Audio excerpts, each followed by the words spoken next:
Pro Football Weekly is previewing the offseason for all 32 teams. Right now we're looking at the Jacksonville Jaguars.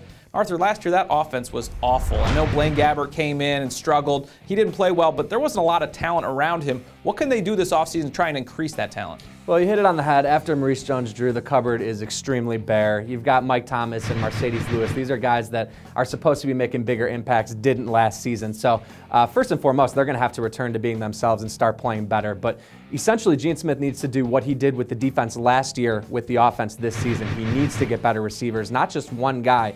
He needs a true number one, but they need 2 or 3 new guys who can go out there and help Blaine Gabbert. He needs better protection. They could use a little bit of help on the interior. It's getting older. Things aren't exactly rock solid there either. So I think first and foremost, you go into free agency, of course, first this offseason. He'll know what he's looking at. They're going to go target a number one guy. I don't think they're going to get outbid for him. I think they realize the need. They've got a lot of money to spend, so that's first things first. And then they need to continue in the draft, getting receivers, getting more help. Yeah, with better receiving help, with better talent around him, how much better can Blaine Gabbert be in year 2? Well, it's a great question, and I think it's a cop-out just to say, the guys around him were stiffs. That's why Blaine Gabbert was a stiff. That's really not the whole truth. Gabbert really, really struggled. He was seeing pressure when it wasn't there. He was a lot of the things that you talked about with him coming out of Missouri, how he was kind of escaped the pocket too quickly, wasn't always stepping into his throws and having good pocket presence. So he needs to work on that. The full offseason should help. Better coaching should help. Mike Mularkey is in.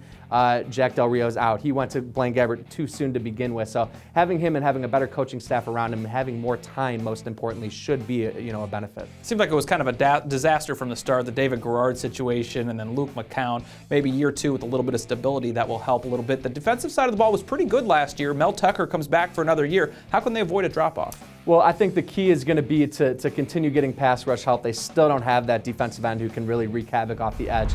They need to make sure that they're going to replace Rashean Mathis. You got one of your starting cornerbacks, a free agent, went down with a knee injury.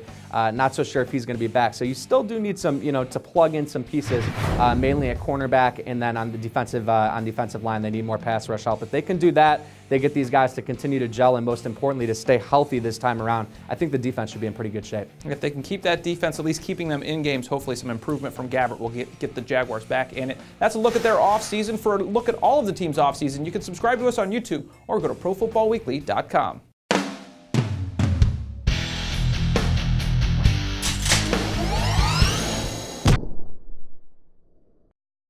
It's never too early to start thinking about the NFL Draft, and Pro Football Weekly's new draft database has you covered. Check out updated player rankings for over 750 prospects and our exclusive PFW Stock Watch. Just go to the Draft tab at ProFootballWeekly.com.